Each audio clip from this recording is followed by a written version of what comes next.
temos o candidato que tem o apoio do presidente Lula com 22%, empatado tecnicamente com Pablo Marçal e Ricardo Nunes, que tem o apoio do ex-presidente Jair Bolsonaro. E eu te pergunto, como é que o ex-presidente Jair Bolsonaro, a família Bolsonaro, enxerga esse empate técnico agora com esse novo personagem aqui, Pablo Marçal, do PRTB, que em entrevista aqui à CNN Brasil, a você, Pedro Venceslau, teceu críticas duras ao filho do ex-presidente Carlos Bolsonaro. Como nós dissemos anteriormente, houve ali um movimento de reaproximação e reconstrução de pontes. Carlos Bolsonaro fez um tweet, se aproximando ali de Pablo Marçal, e a campanha agora começa para valer na televisão amanhã, sexta-feira, horário eleitoral gratuito, grande momento. A gente que cobre política adora ser sommelier de horário eleitoral gratuito. Mas o primeiro movimento da campanha do Ricardo Nunes foi justamente intensificar a participação de Jair Bolsonaro, porque uma das explicações para esse crescimento vertiginoso do Pablo Marçal foi que tanto o ex-presidente quanto o prefeito ficaram no meio do caminho. Nem o prefeito assumiu o bolsonarismo completamente, nem Jair Bolsonaro assumiu totalmente, que é aliado do prefeito Ricardo Nunes. Então, aquele eleitorado de direita, não necessariamente seguidor de Jair Bolsonaro, mas sobretudo antipetista, ele acabou migrando para o Pablo Marçal porque sentiu ali que ele representava o antissistema. Então, agora, a campanha de Ricardo Nunes vai correr atrás do prejuízo. Expectativa no horário eleitoral gratuito é que o prefeito, que antes resistia em usar a imagem do ex-presidente, agora vai fazer isso. Tem até um projeto ali de Jair Bolsonaro desembarcar em São Paulo na semana que vem ou na próxima, para gravar no Campo de Marte, para o horário eleitoral gratuito do Ricardo Nunes. Também existe a expectativa de agendas de rua com o ex-presidente, que deve ir com o prefeito, por exemplo, para o CEAGESP, junto com o candidato a vice, Ricardo Mello Araújo.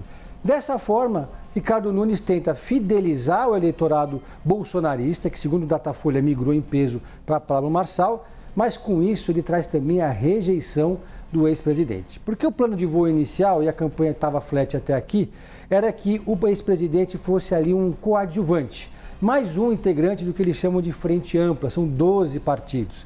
Vai do Solidariedade, que é mais à esquerda, tem ali o ex-ministro Aldo Rebelo, que foi do PCdoB, passando ali pelo PP e pelo PL.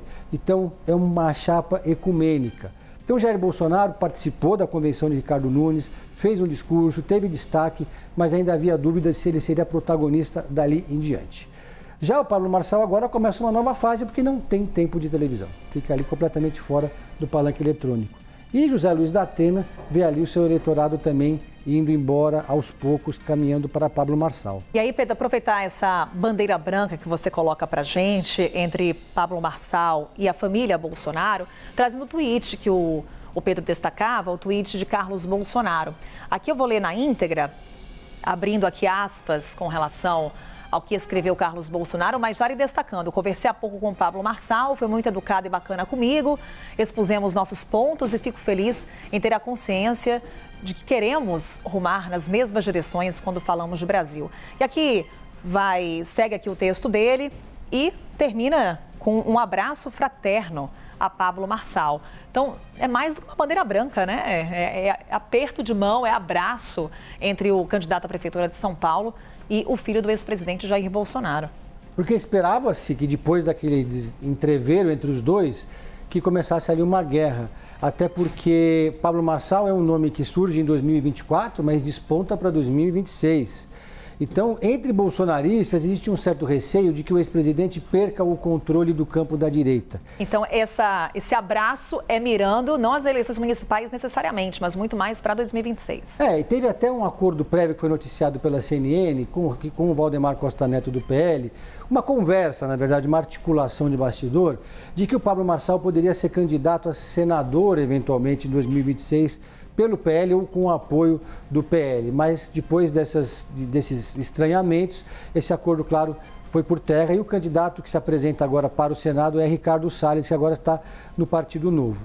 Agora, o fato é que o Pablo Marçal ele surge como uma liderança que não depende mais de Jair Bolsonaro.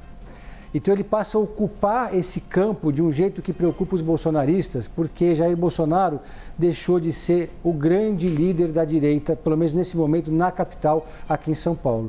E o Pablo nunca se importou com isso, mas claro, ele nunca atacou diretamente o ex-presidente. Na entrevista que ele deu aqui para a CNN, ele fez cuidado de circunscrever o ataque dele ao Carlos filho, Bolsonaro.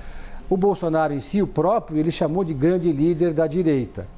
Então, com essa reaproximação, quem se preocupa com isso é Ricardo Nunes, porque fica uma impressão entre aliados do prefeito, inclusive alguns deles me disseram isso reservadamente, por óbvio, que pode haver um desembarque dos bolsonaristas, um desembarque que às vezes vai acontecendo por meio dos vereadores, dos candidatos a vereadores. A chapa do Ricardo Nunes tem 672 candidatos a vereadores, são 12 partidos, isso é um exército.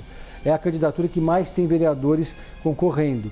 Só que parte deles já está fazendo campanha aberta para o Pablo Marçal. É o caso, por exemplo, de Daniel José, do Podemos, que está fazendo campanha, inclusive nas redes sociais, ao lado dele, tem ido em eventos e aí vai já perder dinheiro do fundo partidário e vai ficar fora da televisão. Dá tempo para mais uma pergunta aqui com o Pedro. Temos aqui mais uma vez a pesquisa, Pedro, só para ilustrar uma outra análise que tem debate no domingo. E aí os candidatos estão confirmando presença. É de olho nessa pesquisa, nesses resultados, que os candidatos se animaram para participar do debate? E também porque houve uma conversa com os organizadores para que as regras fossem mais duras, para que evitassem, por exemplo, que se levasse objetos, porque a avaliação das campanhas é que o debate do Estadão, ele acabou não sendo respeitadas as regras daquele debate. Faltou ali um pouco de uma dinâmica que impedisse que Pablo Marçal fizesse o que fez. Ele pegou, sacou a carteira de trabalho, provocou Guilherme Boulos e segue acusando o seu adversário de uso de cocaína. Só que aí ontem saiu uma reportagem da Folha de São Paulo mostrando que, na verdade, o que embasaria essa acusação de Pablo Marçal é o envolvimento de um homônimo de Guilherme Boulos que teria sido autuado com drogas, com maconha. Então esse seria a estratégia que ele iria usar no debate. Então agora vai ser um debate que não vai mais ser todos contra Ricardo Nunes. Porque até então, todos os debates que a gente teve aqui foi um paredão contra o prefeito, que aparecia então como favorito. Acho que teremos um debate agora mais fogo cruzado entre os candidatos. Até José Luiz da Atena deu uma declaração, assim como o Tabata Amaral, dizendo que ele conversou com a candidata do PSD e eles se uniram para participar também desse debate e tendo já muito claro esse alvo, Pablo Marçal. Bora conferir então como vai se desenrolar o debate, que perguntas sejam respondidas, né, Pedro, e que propostas também surjam durante esse encontro entre os candidatos à Prefeitura de São Paulo.